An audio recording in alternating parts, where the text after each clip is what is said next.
Welcome to Your Path to Real Wealth, where we explore how to cultivate real wealth, which is so much more than money. It's the sum quality of our values, relationships, health, sense of purpose, time, charitable giving, legacy, and more.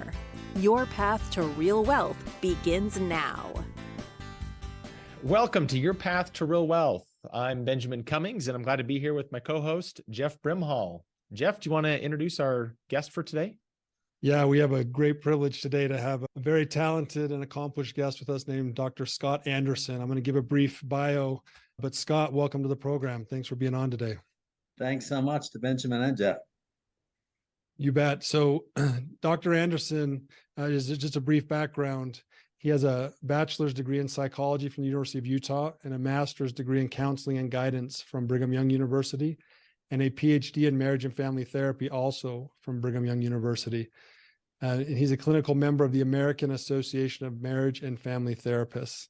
He's taught in the university for over 40 years, and he recently retired as a therapist for the Suncrest Counseling Center.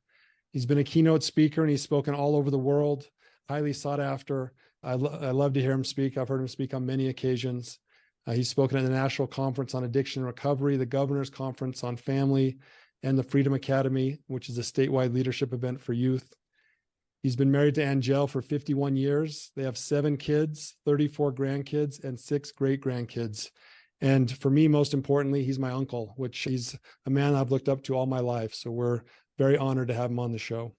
No, Jeff, I'm honored to be here and to be with you too. So thanks so much. Thank you for being on. Would love to have you just give us a brief background on what made you want to be a marriage and family therapist. So picture this, right? Kind of a troubled family, things kind of crazy. One day, my dad backed me into a corner and said, if you don't fix our marriage, we're going to get divorced. I was 11. I don't know if youth experiences really transform your lives a lot, but I was involved in relationships from the time I was very young. But I went into pre-med and I loved it, and it was something exciting for me. I still love it deeply. It's my other love. But somehow I didn't know about living within your meaning like you teach now. But I think I figured it out somehow on my own, because I truly found purpose in my life, wanted to contribute meaningfully. New relationships were very critical. I wanted to spend my time trying to do what I could to help people strengthen their relationships, because the key principle to happiness. And ended up doing that, and wanted to have some kind of a mix of clinical therapy and university work. So it's kind of what got me started. And wow, it's been a great life, I must admit. It's a lot of pressure on an 11-year-old boy. Yeah, I didn't know what to do. I can tell you that for sure. So maybe tell us a little more now. Yeah, maybe tell us briefly about your career as a counselor. Yeah, love to do that. So for me, a mix was really important of being able to talk about the principles and ideas and theories and do the research part, because like Blue Barn Wealth, I love to be based on factual research, the best research we can find, and not just be on theoretical basis. So I wanted to keep involved in the research part and finding out, because this theory about relationships has really morphed over years of time. Some of the original theories were so destructive to relationships, we look back and are so embarrassed that they were ever used. Somehow being involved in that, but then also not just talking about it, but getting right in the clinical trenches, looking in the eyes of people in need, and being able to realistically talk about how you apply the thoughts and skills was a perfect balance for me. So 40 years in the university level teaching and 30 years in my clinical practice, for me, it was a perfect balance. And it gave me a chance to really keep growing and try to help others do the same. So that was my hope. Thank you. That's great to know your background. So everything you share today, people can know the level of experience and research and opportunities you've had to help families. So thank you for sharing that. Yeah. Could you just help set the stage for our listeners about why is it that relationships are so important? Like, help paint that picture for us. Yeah, I would love to. Listen to these thoughts. Relationships are seen as the cornerstone of happiness and living a full life. They are absolutely vital to mental and emotional well-being, even survival. Those are research statements from two major universities that aren't just saying that for fun, actually helping people survive as well as have rich and full lives is really wrapped up in the importance of our relationships. So, very significant topic we're talking about, and hopefully we can come up with very practical ideas that might help. So with your background and all that you've done over the years, what are some of the most important relationships that you see in someone's life? This question is harder than it would seem. It seems like it would be easier just to list the most significant relationships obvious to us all. But can I say honestly, every relationship is important. We practice relationship skills in every relationship we have. What we could talk about is which relationships are easy and which relationships are hard.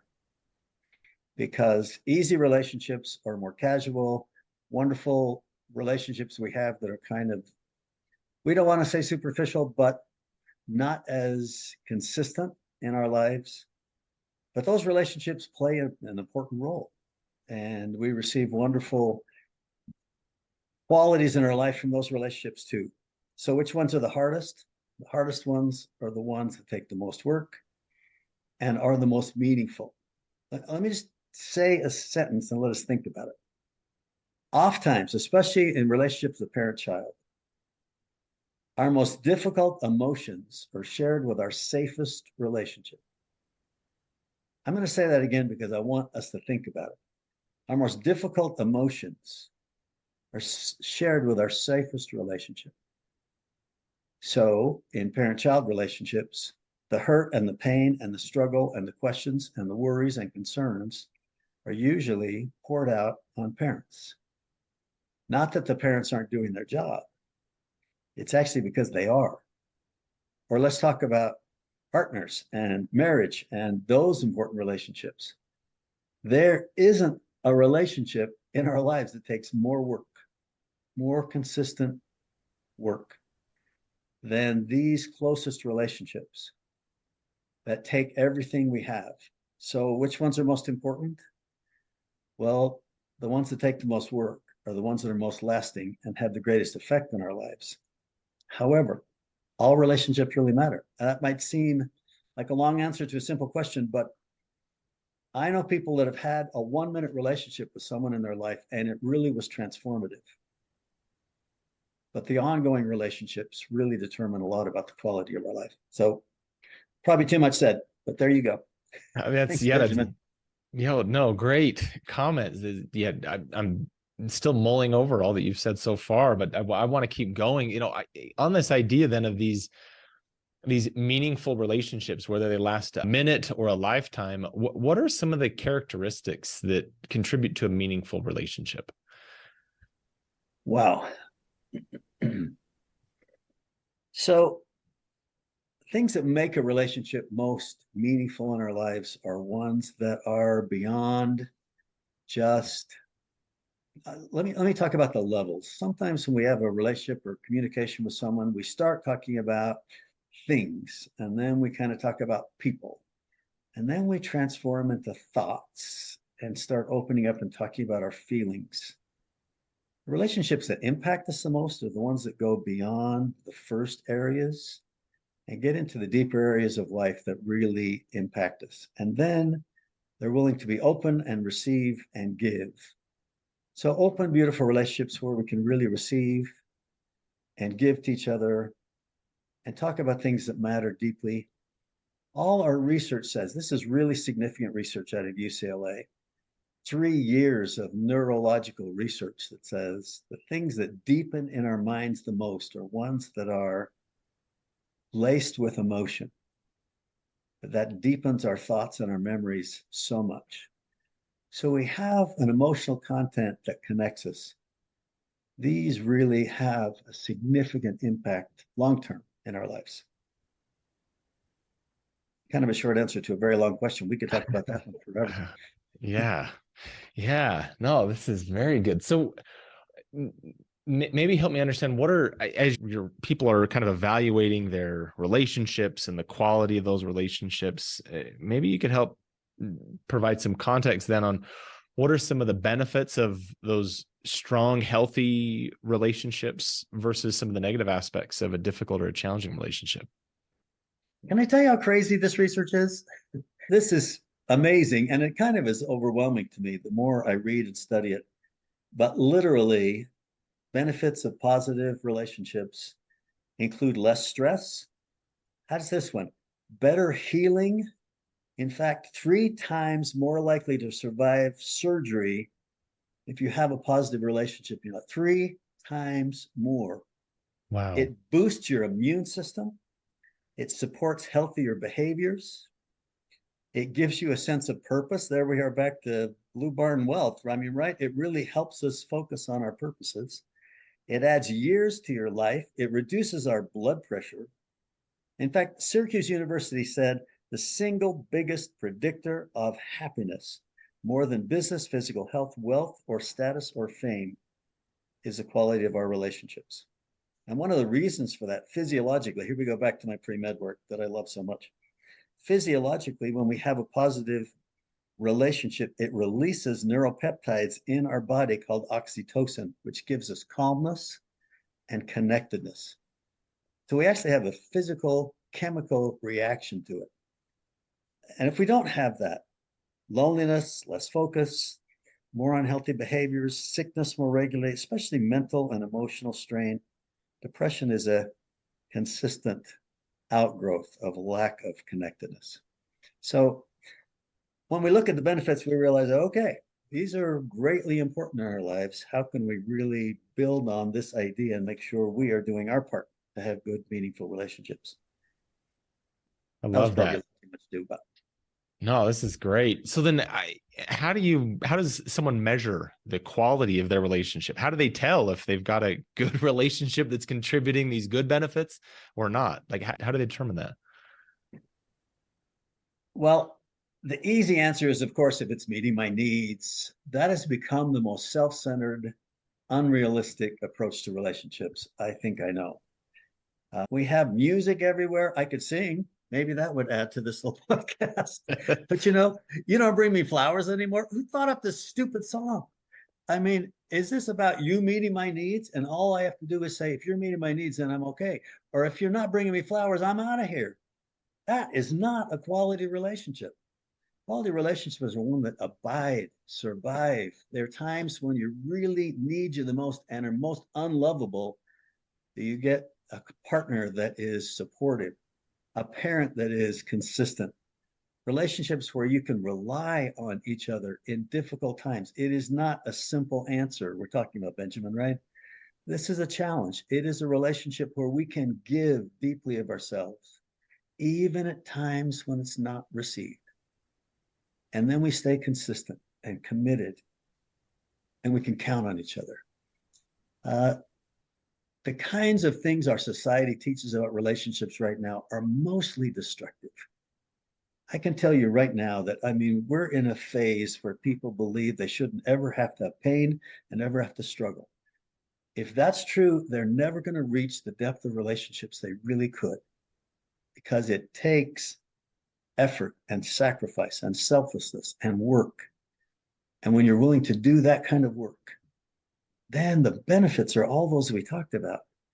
But sometimes we need to know the skills and ability to be able to do the kind of work we need to do so that we can have the kind of relationships we want to have.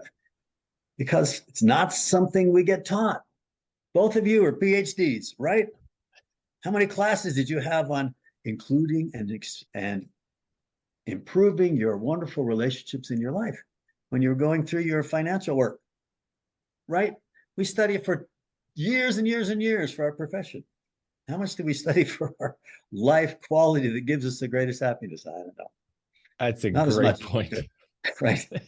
Yeah, you're absolutely right. Yeah, it's not something that it's something like these relationships we have are always there, but they often aren't on the intentional side of our efforts and actions and education. Is I'm hearing part of what you're highlighting is that they deserve more of that forethought, more of that Well, intentionality.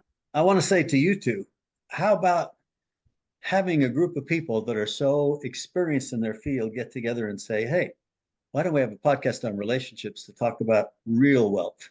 Why don't we talk about what really means in a balanced way?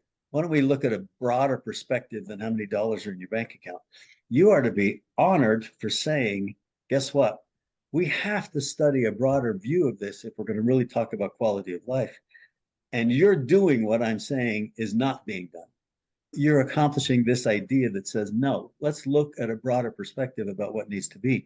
Because if we don't, all the research, and we're not just talking about fun little thought or somebody's nice little idea in a book. The research says we will miss the deepest happiness and quality in our life if we don't look broader than just dollars in the bank account, right? Wow. I agree. Thank you. I know you do. I applaud you. So Scott, what advice would you give to someone who's currently in a difficult relationship? It sounds like you've already given some in your last answer, but maybe if you were to speak directly to that, what advice would you give? Okay, how long do you have for this, Jeff? I really want to say something about this that I think is significant. If somebody's in a difficult relationship, I would say, welcome to the club. If it's a relationship that matters, difficult is part of the process. In fact, we studied 82 happy couples, and you're asking yourselves, why only 82? And you're thinking, maybe they're the only ones that said they were happy. No, that's not it. But we did study 82 happy couples, which we never do. We study couples in trouble all the time and try to find out what makes them struggle. So it's kind of fun to study 82 happy couples. And we went through a specific detailed process with them about the patterns that led to the process that gave them the chance to say they're happy. And the first part of the issues were different. Listen to this, the issues specific to each relationship were different, but the pattern was almost identical. And in that kind of research, you both know that that's kind of fun to find a pattern that's very consistent. And the pattern was that the first part of the relationship had ups and downs, but it was mostly up. And it came to kind of a pinnacle where it turned a corner a little bit and the relationship started to decline from attachment to separateness. They really felt kind of disconnected. And the thing that brought that about was being very aware of their dramatic differences in their life. I interviewed probably 200 couples that were about to get married or shortly after they were married and had a chance to talk to them in detail. And how many of them said to me, I've met the perfect partner. We get along so well. We are amazing friends. This is going to be so great. I wanted to shake them and say, what I want you to say is I've met somebody that I'm willing to face life with and go through the struggles of growth and progression and learning that we need to do. And we think we have the staying power. I want you to say that to me. I don't want you to say, oh, it's going to be rosy, because I want to say to everyone, welcome to the world. It's not going to be rosy. You take two people from totally different backgrounds and totally different experiences and put them together. And guess what? It's like folding together a stack of cards, but they don't fit. We just have a whole different set of beliefs and all that we grow up with. So that decline happened. They felt separate. There was a little bump that said, oh, it doesn't really matter. We're different. And then right after that, in every one of them, they said, yes, it does matter. And these differences are important. And guess what? Every one of them decided. This is 82 happy couples. They said, we made our differences strengths. Can I ask you two, how did they do that? Oh, it just happened. No, it took consistent hard work, applying really meaningful relationship principles that could help grow through the differences and use them as strengths to each other, right? So it's a normal pattern to have difficult relationships. But if we learn the appropriate skills and perspectives, I do want to say one person can make a difference in a relationship. One of the most important things I learned in my research and clinical practice is it's a lot better if two are working together, but one person can literally make a difference. I want to share this little thought, just kind of wrapping this idea up. When we have an interaction of any kind with anyone, we think about what happened. We have feelings about what happened, and then we react. What part of that can we change?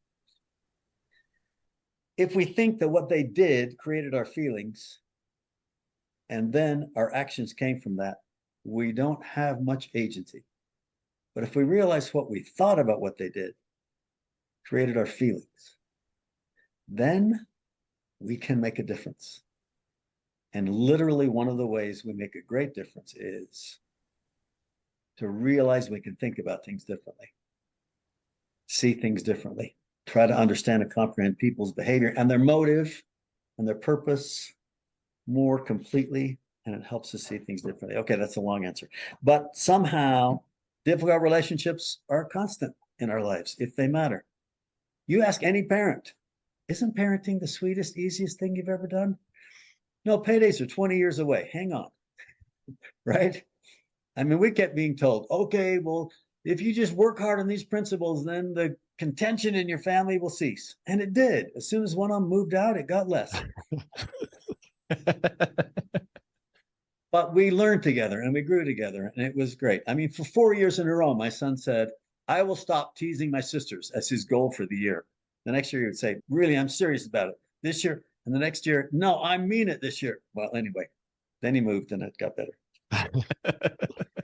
That's great. Do you have a brief story you can share with us of a couple who is maybe going through one of these hard times? I know you shared that the experience of the 82 couples, but a specific couple that maybe made this transition of their relationship. Jeff, I would love to so much. And this highlights as an important idea.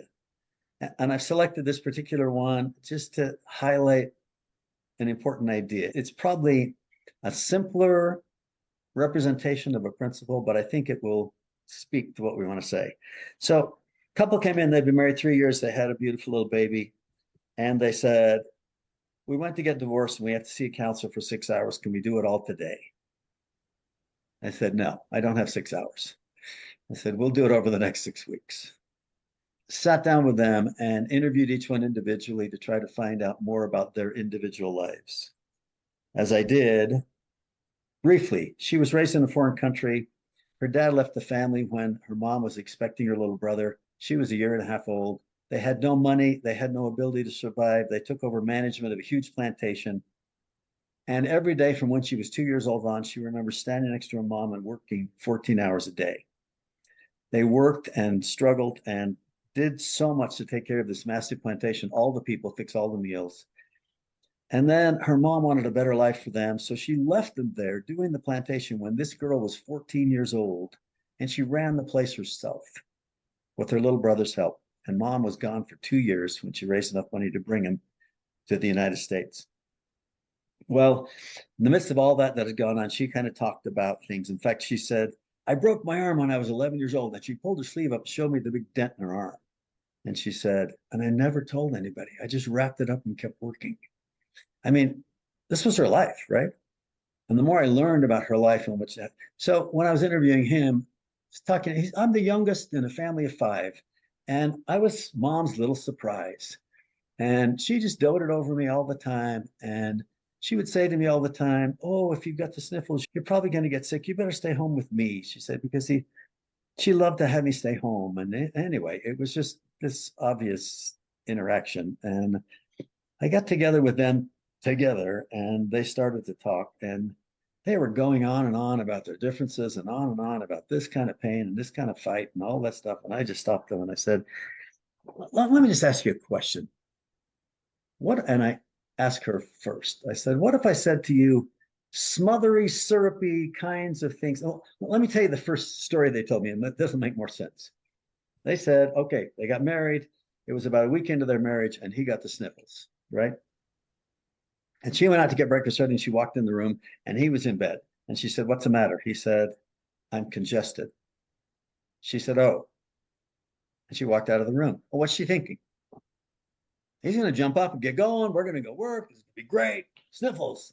She didn't have the capacity to think he was going to stay in bed, right? She had breakfast ready. She came back. He's still in bed. She said, what's the problem? He said, didn't I tell you I'm congested? She said, yeah. What? He said, if I go to work, I might get sick. That's the line that turned their marriage, right? I might get sick. She said, fuck it up, buddy, and get out. And went out angry and hurt. I talked to him about this moment, and I said, what were you thinking? Asked her. I've never been able to rely on anybody. My dad left my family. This guy doesn't love me or get up and work. He doesn't really love me. Now, we sit together and talk. Does that statement about sniffles have anything to do with love? It really didn't. But in her mind, it translated into everything she knew. And she said, no, he doesn't care. That's why she was so angry. I said, what did you think? He said, she wants me for my insurance money. I said, what? Well, she thinks I'm going to get up and go to work. I'm going to get sick. I'm probably going to die. She just married me to collect my insurance. I said, you were in college. How much insurance did you have? He said, I had a $5,000 policy. I said, she's going to bump you off for $5,000. Anyway, the three of us can sit here and say, that's so illogical. But that's not the point. The point was everything in their life had defined these moments where they saw this through their own lens. And their thoughts about it created these incredible feelings. So I finally just said to her, what if I told you his syrupy, smothery stuff he does is love? She said, oh, gag. I still remember saying, oh, gag, that's sick. And she turned to him and honestly asked, that syrupy, smothery stuff is love? He said, it's all I know. I got kind of quiet. And that was my big, tough selling point. I turned to him and I said, what if I told you cold, critical, distant behavior is love? He said, she must love me a lot. And then his own words hit the wall and hit his ear. And he had an honest question. I could see it in his eye, an honest question come in his mind. And he turned to her and said, all that cold, critical, distant stuff is love? She broke down and cried. I'd never seen her be weak. She broke down and cried. And finally, after a minute or two, said, it's all I know. And we had a breakthrough that said, you've got to get out of what you were and become what you can be. You've got to break through your interpretation of others' behaviors and put your own information into their lives and think you're thinking clearly. They're still married and they're doing great. But it took time to say, so what do we do to make this different? How do we break through patterns that have become very destructive? Sure, it did that. But for them, first of all, to say, we have to use a different lens to understand each other so that we can really move forward. And it worked. So there's an example that has been a little tough for me to talk about because to watch people progress is an amazing experience. And they did. And thanks for asking. Wow. Thanks for sharing. Does that make sense? Can you see the principles? Completely. Like that just illustrates so well what you're trying to convey of the lenses that we bring to relationships, and that our intent sometimes can be misinterpreted. The context that we have is different than the other party has. All of it, all in one. Thank you. I don't want to detract from the direction we're going, but I'm curious that you mentioned at the beginning that for a long time, some of the approaches to counseling was challenging or detrimental. Maybe could you help us understand the types of counseling that is effective at helping people work through and improve their relationships? Like what kind of counseling works? Yes, just like it has to be really research-based. If it's not, then what we get are theories. And for years and years in my field, there were theories. I'll give you a quick one. Back in the 1980s and 90s, they thought it'd be really cool to make bataka clubs and bring people in a room and have them let out all their negative emotion. So they would say negative things to each other and hit each other. All it did is absolutely destroy relationships and build negativity and create greater contention. And they left and went and got divorced. It was terrible. We look back at some of and that was really a major idea back then. Just to be open and raw honesty is just what, and anyway, we've had lots of theories, but two of our greatest researchers in our field today are John Gottman, who did 30 years of intense research up in Washington, the University of Washington. He has a lab and he brings people in and they wire them up completely so they get physiological evidence, they get all kinds of evidence, they film everything they do, they chart everything they do, and they put them in a room in that condition and say, now act normal. Well, good luck to that with wires all over you. But they find out after a while, they get used to it, and they found out things that are true. And one of those things happens to be this pattern. Every time they tried to resolve an unresolved issue, as soon as someone felt misunderstood or criticized, at that moment, something happens to us. It's called, chemically, it's called being flooded. The brainstem in our brain has the ability to flood a chemical through us when we feel threatened at all, and it numbs our frontal lobe to the point we can't think, we can't be logical, and our ethical and moral values go away.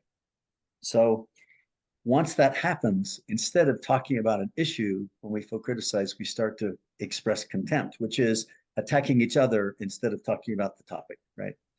When contempt comes, then we get defensive, and then pretty soon we stop communicating.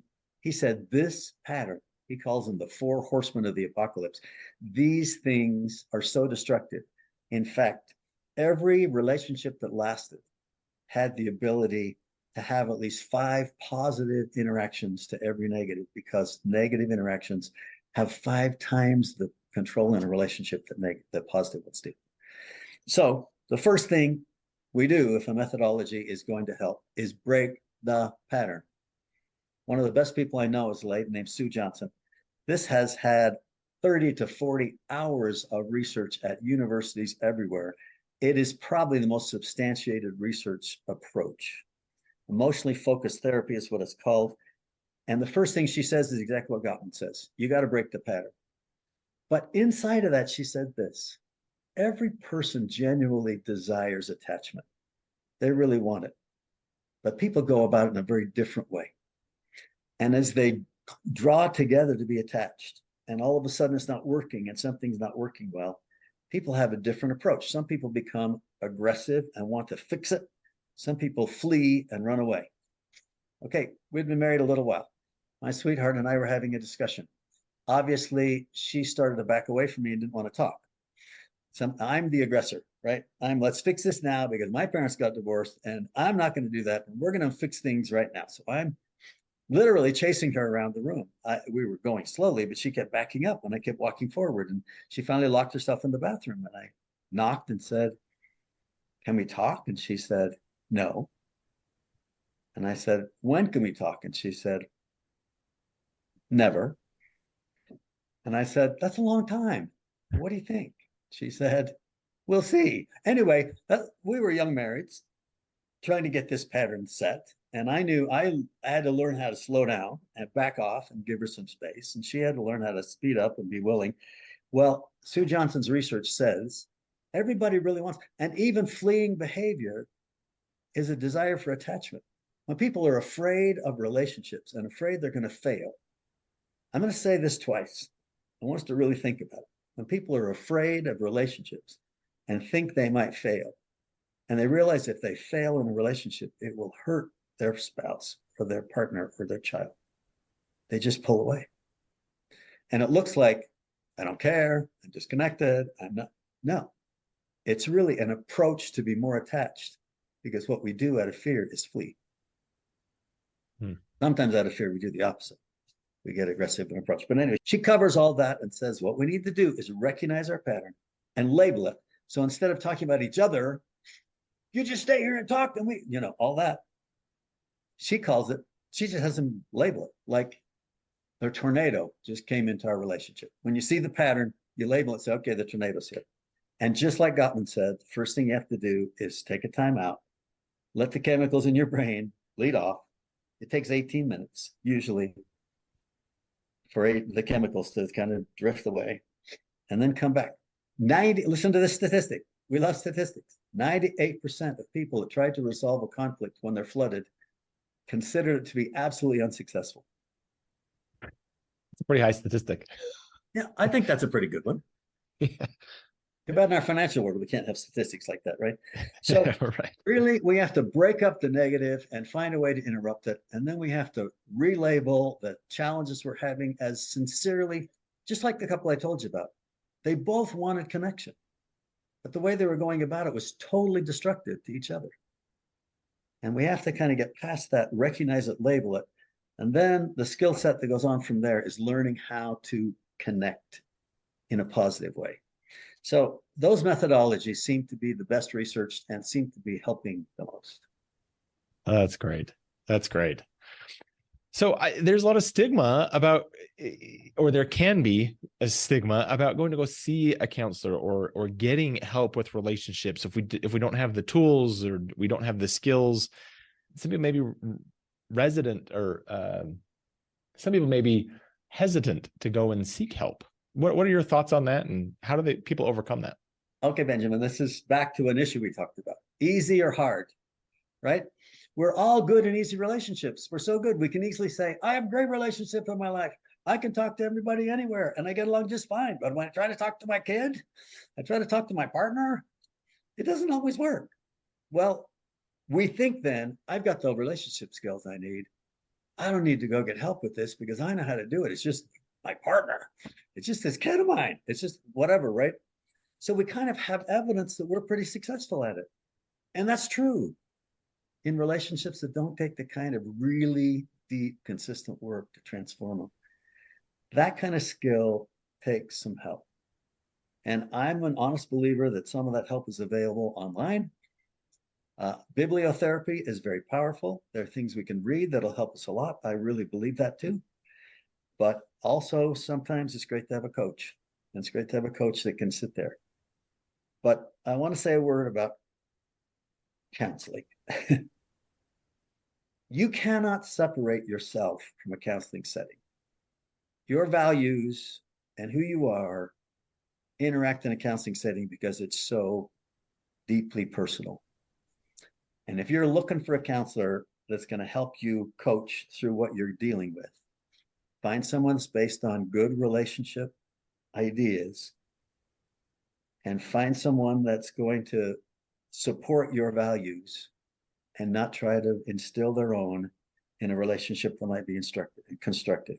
That, or destructive, I mean, that part of what we're saying is hard. But just like anything else, if we're trying to find a coach, if we're trying to do that, and we're realizing we need some help in our most important relationships to get the kind of deep skills we have to be able to make them succeed, then we do some research online, we get recommendations, we check out, and you can actually go set up an appointment, sit down with somebody and say, I want to talk to you before I ever make a contract with you and see if this is going to be helpful. I would deeply suggest, because as gently as I can say it, I've been in the counseling profession for a lot of years. And there are counselors that are helpful and those that are not.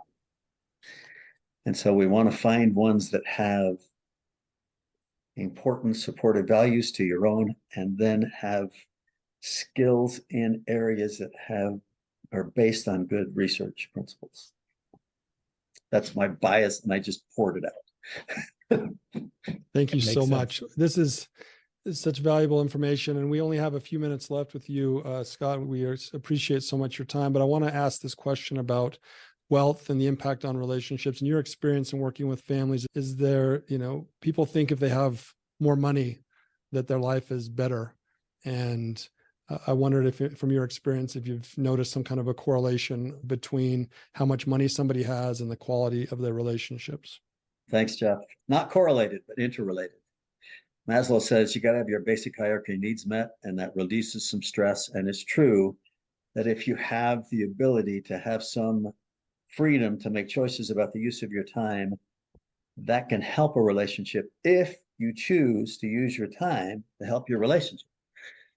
Money can sometimes give us freedom, and it's a wonderful thing, but also impacts relationships in interesting ways. Think about this.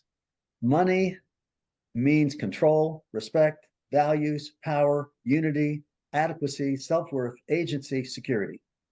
You play out so many relationship principles in the area of money. And if you don't have the ability to use money appropriately and discuss it meaningfully, then all those issues can become relationship issues, not just monetary issues. And they can affect your broader relationship. So it's not correlated, but it's interrelated. And wealth helps, money helps to give you freedom, but then it needs to be based on all the other wonderful principles that make relationships progress. And then if you have freedom with time, maybe you can spend some time building a good relationship on good principles, right? Yeah. I tell people all the time, what good does it do to have all the money in the world if you don't have good relationships? And that's helpful to hear that, money can make it so you have more time to focus on your relationships, but it's not necessarily going to do the work for you. You still have to do the work. If money made relationships great, then look at all Hollywood and look at all the NBA stars. And anyway, we have a lot of people have a lot of wealth and they don't have a lot of good relationships, right? It's a support to, but not the answer to meaningful relationships, right? Yeah. Scott, this has been wonderful. Thank you for your time, and thank you for all the wisdom that you've shared today. This is such a treat for us to reflect on all that you've shared. I look forward to going back and listening again to this episode. So thank you. As we I would like to say one thing to you, Benjamin and Jeff, just quickly. Yeah. The idea of real wealth is really important because it's tied together with the purpose in our lives and our relationships and affects everything else. This is really an important topic. And I hope that people don't just look at one aspect of it, but they can look more broadly, like you're encouraging them to do, because that broad view can help life really attain a degree of happiness they might not have otherwise. Well said. Maybe as we conclude, and you've kind of touched on this already throughout, but I'd love to hear your answer to this last question. What is real wealth to you, Scott? I lived in a life when I was younger where I had limited resources financially. And my darling wife said to me, management of resources, the discretionary income we have will determine our quality of life more than the amount of money we have. Let's learn how to use it wisely. So we started with that together, unifying in our efforts, but then built what we've done together. And now to have, this week we were together with all our family, and to be with them and see the fact that they love each other so much and enjoy each other, and that we have been able to have a resource of a beautiful home where they can come and be involved, and the quality of life has been provided by a balance of all those things has made such a difference. And in doing so, we have included the aspects of health. We try to work hard on that. And I need to say just briefly, I mean, I'm on 2 nonprofits and we do work later today. We're busy involved with a major nonprofit, and we've gone far beyond our family circle to try to make a difference in people's lives in a meaningful way. And that has been and become a theme for our entire family and has really added such a dimension. So all those aspects have really made a difference in real wealth for us. Thanks, Benjamin, for asking. I love it. Scott, thank you. Thank you for your time. Thank you for joining us. And thanks to our listeners for joining us today and tuning in. Until next time, we'll chat again soon. Thank you for listening to Your Path to Real Wealth from Blue Barn Wealth. If you like what you heard, please share it with your friends and click the subscribe button to be notified when new episodes become available. The information covered and posted represents the views and opinions of the hosts and any guests, and does not necessarily represent the views or opinions of Blue Barn Wealth. The content has been made available for informational and educational purposes only, and is not intended to be a substitute for personalized investment advice. Because everyone's situation is unique, always seek the advice of a qualified financial professional with any questions you may have.